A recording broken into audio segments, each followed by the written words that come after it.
The morning opened like a held breath, its quiet so thin that even the dust seemed afraid to rise. Elias felt the world tilt beneath him as he stepped into the pale light, his chest tightening as though an unseen hand pressed against it. Far away, Jesus paused mid-stride, his gaze lifting toward a sky that refused to answer him, sensing the tremor of his friend's suffering without knowing its shape. A question drifted through the air between them, carried by something neither wind nor prayer could name.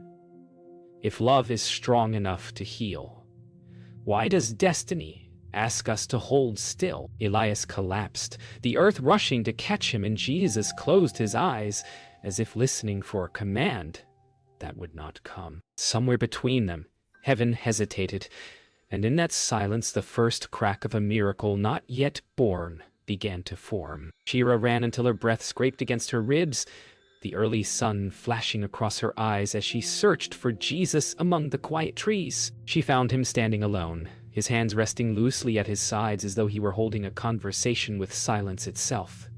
She tried to speak, but her voice cracked before the words could settle. When she finally told him that Elias had collapsed, her trembling whisper seemed too small to carry the weight of the moment. Jesus did not gasp or rush forward. He simply closed his eyes as if bracing for a truth he already knew. Shira stared at him with disbelief rising like a tide, wondering how a man who healed strangers with a touch could remain so still when the friend closest to his heart was falling away. The wind rustled the branches above them, pushing the world toward an answer he would not give. Miriam's voice cracked as she pleaded with the disciples, her words spilling out faster than her breath could keep up. The courtyard felt smaller with every heartbeat, its familiar walls suddenly too narrow to hold the fear pressing in around her. She begged them to find Jesus, to carry him back if they had to, insisting that Elias had never asked for anything until now. The disciples exchanged uneasy glances, caught between loyalty and confusion, unsure why their teacher seemed to keep his distance when his oldest friend faltered. Miriam's desperation sharpened, anger mixing with terror as she gripped the edge of a wooden table to steady herself. The world around her felt as though it were tilting, every moment slipping further from her grasp. She wondered if heaven had turned its face away, or worse, if Jesus had. Jesus knelt alone on the hillside, the morning stretching into a pale wash of gold around him. His hands rested on the cool earth, fingers sifting through dry grass, as though searching for reassurance in its quiet texture. He whispered prayers too soft for any ear but heaven's, each one shaped by a conflict he wished he could outrun. He felt Elias's pain tugging at him like a frayed thread pulling from the edge of a cloth, yet something deeper whispered that intervening now would break more than it healed. His breath shook as he looked toward the sky, waiting for clarity that refused to come. He questioned whether obedience meant surrendering tenderness, whether love sometimes demanded a painful restraint. And as the wind pressed gently against his shoulders, he felt the weight of destiny settle like a stone upon his heart. Elias drifted into sleep, like a man sinking into deep water, the world around him softening until only the echo of his own heartbeat remained. In his dream, he saw Jesus walking along a narrow path at dusk, the fading light turning his figure into a moving shadow.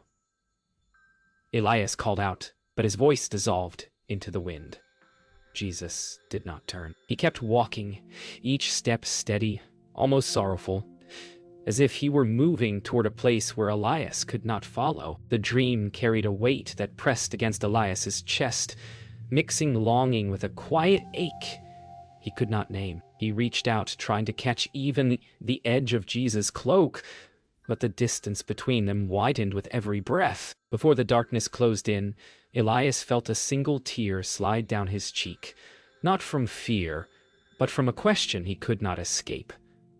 Why was he being left behind? Elias sat beneath the shade of the courtyard fig tree, the weight of his illness curling through his chest like a slow, tightening rope. The world outside hummed with life, but inside him everything felt muted, dimmed by a question that had begun to ache more fiercely than the sickness itself. He whispered Jesus' name once, testing whether the sound might carry some hidden strength, but it drifted away like dust in the wind. He wondered why the man who had lifted strangers from despair now kept his distance, why the one he trusted most walked the earth as though unaware of the shadow falling over him. A bitterness he did not recognize crept into his thoughts, mixing with fear and love until he no longer knew which feeling belonged to him. He stared at the empty gate, waiting for a familiar silhouette that did not appear. Jonas knelt beside his wooden table, grinding herbs with a steady rhythm that masked the unease building in his chest. Miriam hovered near him, her breath quick and uneven as she demanded to know why Elias was slipping so quickly. Jonas spoke in low, measured tones, explaining that some illnesses clung to a man's spirit as fiercely as to his body, and no hand, divine or earthly, could turn them aside without cost. His words were meant to soothe, but instead they deepened the tremor in Miriam's voice as she asked what price he feared. Jonas hesitated, his eyes drifting toward the distant hills where Jesus often walked alone. He murmured that miracles always came with shadows, and the bigger the light, the deeper the shadow it cast. Miriam felt her heart stumble, unsure whether he was warning her or preparing her for sorrow. The crowd gathered around Jesus on the dusty hillside, eager for his teachings, yet his voice carried an unusual stillness. He spoke gently, but his gaze drifted toward the horizon as though part of him remained elsewhere. The listeners shifted uneasily, sensing the distance in his eyes, wondering why the warmth they expected felt dimmed. A child tugged at his mother's sleeve, whispering that Jesus looked sad, and she hushed him though she silently agreed. Oh, Jesus' words circled around hope and endurance, but each sentence felt as if he were speaking to someone far away, someone who could not hear him. When he paused, the silence stretched thin, carrying a weight the crowd could not name. He closed his eyes briefly, fighting the pull of grief that rose like a tide within him, threatening to break his composure. Shira waited until the others drifted away before stepping toward Jesus, her courage trembling but unbroken. She asked why he had not gone to Elias, why he allowed suffering to deepen when he could stop it with a single breath. Her voice cracked, but her eyes held steady, refusing to let silence be his answer. Jesus looked at her with a mixture of love and sorrow, seeing the young faith burning fiercely within her. Desperate for clarity, he reached for words but found none that would soothe her. Shira pressed further, accusing him of abandoning the man he once called brother. The accusation struck him harder than she expected, and he turned his gaze downward, struggling to steady his breathing. The wind moved gently between them, carrying the weight of everything he could not yet reveal. Jesus walked a short distance from Shira, his heart pounding with the weight of her accusation. He knelt beside a cluster of rocks, pressing his palms against the cool surface as though grounding himself against a storm he could no longer quiet. The truth pressed hard against his chest. He was being asked to let something die, something he cherished deeply, and the cost felt unbearable. He whispered Elias's name, the sound trembling in the air, then whispered a prayer he could barely finish. He knew the path ahead demanded stillness, not action, and the obedience felt like a wound. As he lifted his head, the sunlight blurred through tears he fought to keep hidden.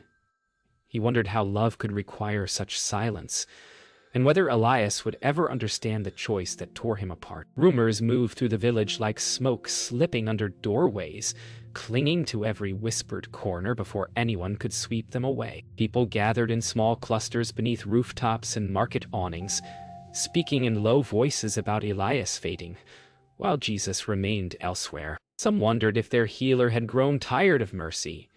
Others suggested that friendship meant nothing when heaven demanded more. The doubt carried a sting that settled deep into the hearts of those who once followed Jesus with unwavering certainty. Children paused their games to listen, sensing fear in the air, though they did not understand its shape. An older man muttered that a miracle ignored was worse than a miracle denied. The unease spread until it felt like the village itself leaned away from the sun, casting long shadows across every mind that once believed without question. Miriam found Shira near the edge of the courtyard, the girl's hands trembling as she tried to steady a clay cup she wasn't even drinking from. The moment Miriam called her name, Shira's breath hitched, guilt rising in her throat like smoke. Miriam asked her what she had said to Jesus, and Shira stumbled over fragments, admitting she had confronted him, begging him to go to Elias. The words fell heavily between them, and Miriam's face tightened with a grief so sharp it almost looked like anger. She stepped closer, her voice trembling as she asked whether she had pushed him further away instead. Shira's eyes filled, unsure if she had done wrong or right. The tension between them pulsed like a wound that refused to close. Two hearts bound by the same fear, but torn in different directions. Neither spoke the question both felt. What if no one could reach him anymore? Elias lay propped against a woven cushion, the room dim except for a small beam of sunlight, slipping through the shutters and settling across his chest like a fragile blessing. His breath came in slow, uneven waves, each one sounding as though it had been wrestled from a tightening grip. As his thoughts drifted, scenes from his childhood rose to the surface, days when he and Jesus raced across the hills, laughter echoing like birdsong. He remembered the warmth in Jesus' eyes, the ease of their friendship long before the world demanded wonders from him. The memory pressed against Elias's heart, soft but aching, reminding him of a closeness that now felt impossibly distant. A quiet bitterness curled in his chest as he wondered if destiny had stolen his friend from him long before illness began its work. The room held its breath around him, heavy with longing he could no longer hide. Jesus stood before a small gathering near the olive grove, the branches above him swaying in a slow rhythm that seemed to echo the heaviness inside his chest. He began speaking in a calm voice, telling a parable about a shepherd who heard a cry from a wounded lamb but did not rush to its side. Instead, the shepherd waited, sensing that the danger surrounding the lamb had not yet revealed its true shape. The people listened, puzzled, unsure whether his words were meant for them or for someone far away. Jesus' gaze traveled past their faces toward the distant hills, as though hoping the wind might carry his meaning to the one who needed it most. His voice softened at the end, trembling with sorrow he tried to hide, though no one understood. The ache behind his parable hung in the air like a plea he could not speak openly. Elias sat upright for the first time in hours, though the effort left his breath unsteady and his hands trembling against the blankets. A heavy quiet filled the room, broken only by the faint rustle of wind slipping through the shutters. He stared ahead with a resolve sharpened by pain, whispering that he no longer wanted a miracle. At least, not from Jesus. The words surprised even him, hanging in the air like a confession torn from a wounded heart. It wasn't anger alone that shaped them, but a deeper hurt. The ache of feeling forgotten by the one person whose presence once anchored his life. Miriam, listening from the doorway, felt her heart crack at the sound of his voice. Elias closed his eyes, wondering whether letting go was the only way left to protect what remained of his faith and their friendship. The silence that followed felt like a door slowly closing. Elias felt the world narrowing into a soft, distant hum, the edges of the room blurring as though the light itself was slipping away from him. He rested against the pillows with a strange calm settling over his chest, a calm that felt less like peace and more like surrender. His breath came shallow but steady, each exhale drifting like a quiet farewell. He whispered Miriam's name, not out of fear, but to let her know he was still here, still holding on to the fading thread that tied him to the living. She knelt beside him, brushing his hair from his forehead, her eyes shining with the ache of truths she wasn't ready to face.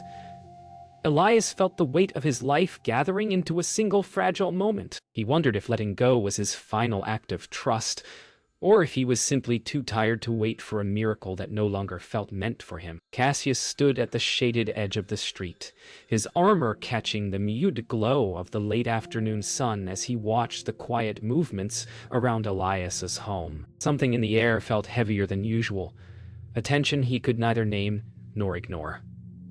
When Miriam stepped outside to gather water, he approached with cautious steps, unsure why he felt compelled to speak. He asked if her brother still fought to stay alive, his voice lower than his usual commanding tone. Miriam hesitated, her eyes searching his face, surprised to find genuine concern beneath the rigid posture of a soldier. She told him Elias was fading, and Cassius looked away as though the admission struck deeper than expected. In a rare moment of honesty, he asked how a man like Jesus could remain distant. Miriam answered with a soft bitterness, saying even heaven felt far today.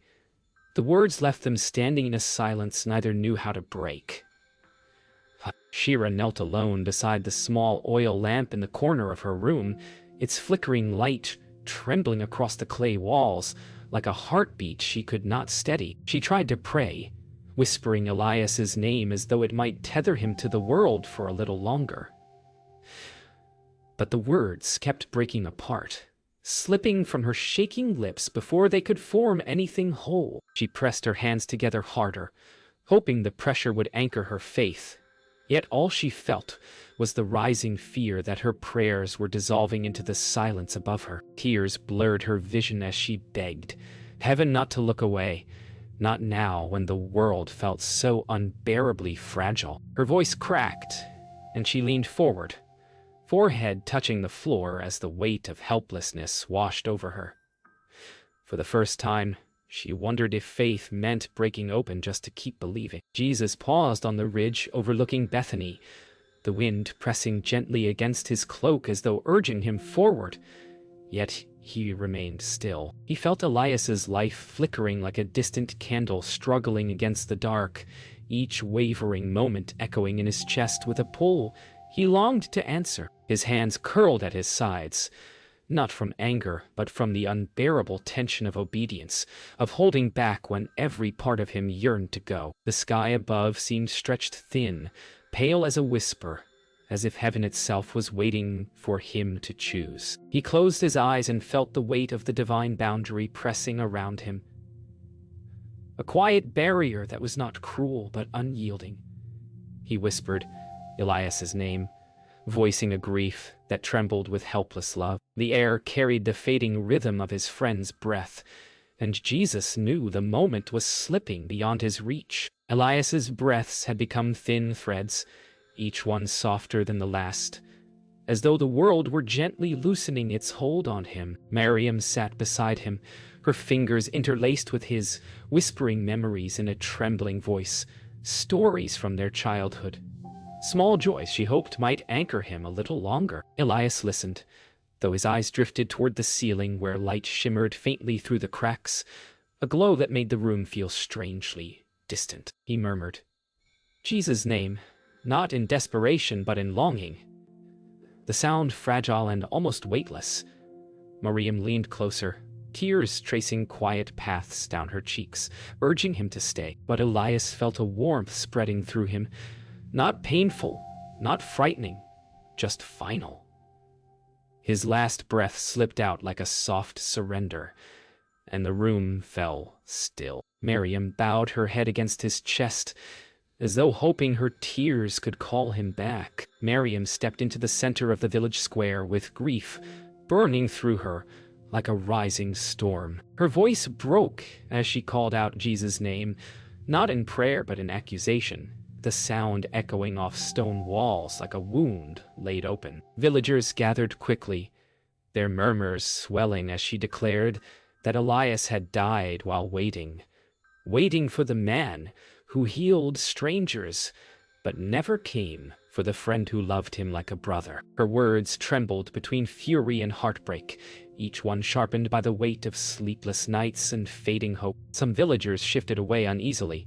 Others watched with silent agreement, their trust unraveling thread by thread. Miriam's hands shook as she pressed them to her chest, begging for reasons she knew would never soothe her loss. The air felt thick, heavy with blame and sorrow, as though the sky itself had turned its face from them. Inside the dim shelter where the disciples had gathered, unease cracked through the air like splintering wood. They spoke over one another in rising waves of confusion, some insisting Jesus must have a reason, others questioning why he let Elias slip away when a single touch could have saved him. Their voices carried the sting of fear more than anger, each one trying to hold on to faith that felt suddenly unsteady. One disciple paced in tight circles, hands tangled in his hair, while another leaned against the wall with trembling breaths, murmuring that the village was turning against them. Shira slipped into the doorway, her eyes still red from crying, and the room fell into a strained silence. She whispered that Mariam had blamed Jesus publicly, and the disciples felt the words sink into them like cold stone. They looked at one another. Shaken by doubt, they were afraid to admit aloud. Jesus began the journey to Bethany with footsteps that felt heavier than stone, the path stretching before him like a road carved from sorrow. Every stride carried the echo of Elias's fading breath, a rhythm that pressed against his heart with painful clarity. He kept his gaze low, unable to meet the horizon that now felt more like a verdict than a destination. The world around him seemed to hold its breath. The rustling trees, the drifting dust, even the distant hills waiting for something to break the silence inside him. He whispered Elias's name as though it might rise into the wind and reach the place where his friend now lay still. Regret coiled through him, sharp and unrelenting, yet beneath it pulsed the quiet certainty that this path had been required, no matter how much it demanded of him. Still, for the first time, Jesus walked not as a teacher or a healer, but as a grieving man. Cassius watched Jesus from a distance as he walked the road toward Bethany, the quiet determination in his steps stirring something unfamiliar in the soldier's chest. He ordered 2 men to hold their posts, then followed at a careful pace, unsure why he felt compelled to accompany him. When he finally drew closer, Jesus didn't look up. Instead, he continued forward, with the weary grace of someone carrying a burden no one else could see. Cassius cleared his throat, offering to escort him, claiming it was for safety, though he knew the words were only half true. Jesus gave a faint nod, not in gratitude but acceptance, as though he understood the soldier's unspoken curiosity. They walked in silence, the rhythm of their footsteps forming an uneasy harmony, one shaped by grief, the other by questions he'd never dared ask aloud. Cassius felt the weight of the road pressing in, unsure whether he was protecting Jesus or being drawn toward something sacred. Long before Bethany came into view, Jesus slowed, the weight of grief finally pressing him to a halt. The wind softened, carrying only the faint rustle of distant olive branches as he sank to his knees beside the road. His hands trembled as he pressed them to his face, and for the first time since Elias's suffering began, the tears he had fought so fiercely to contain broke free. They fell quietly, slipping into the dust as though returning to the earth, every unspoken apology he had never been able to give. Cassius watched from a few steps behind, startled by the rawness of the moment, unsure whether to approach or remain still. Jesus whispered Elias's name, voice cracked and tender, as though calling out to a friend who had stepped beyond reach. The sky dimmed into deeper gold, and the world seemed to pause around him, honoring the grief of a man who carried destiny like a wound. When Jesus reached the edge of Bethany, the air felt heavy with the kind of silence that follows great sorrow. Miriam stepped out from the doorway of her home, her face drawn and pale, her eyes shadowed by sleepless nights and the weight of a grief still raw. The moment she saw him, her breath trembled, but not with relief, with anger that had been held too long beneath her ribs. She walked toward him with slow, deliberate steps, each one echoing the pain that shaped her words before she even spoke. When she asked why he had not come, her voice cracked like something breaking open. Jesus listened without turning away, though her sorrow struck him like a blade. He whispered her name, but she shook her head, refusing comfort. The space between them felt like a wound, carved by loss and silence, waiting for a truth neither knew how to carry. Jesus stepped inside the dim room where Elias's body lay, the air thick with the quiet ache of mourning. The scent of oil and herbs lingered in the stillness, settling into the woven blankets that wrapped Elias with a tenderness only the living could give. Jesus approached slowly, each step filled with the weight of all he had not done, all he had allowed to pass. He knelt beside his friend, his fingers trembling as they hovered just above Elias's hand, afraid to touch what no longer responded. Memories pressed into him, laughter on sunlit hills, whispered secrets shared under starlit skies, the steady presence Elias once offered without hesitation.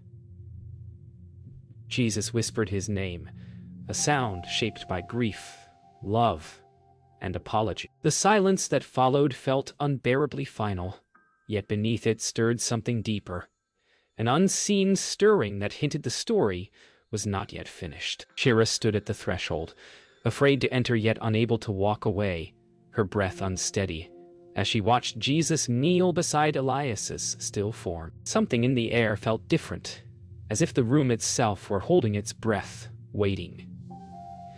Shira wiped her trembling hands against her shawl and stepped closer, her heart pounding with a strange mix of fear and hope. She didn't dare speak aloud. She felt drawn toward the quiet gravity surrounding Jesus, the kind of silence that carried more truth than words contained. As she gazed at Elias, she felt a sudden shift inside her, a warmth rising through her chest, soft but startling, like a whisper brushing against her soul. She didn't understand it, yet it filled her with a certainty that what lay before her was not the end.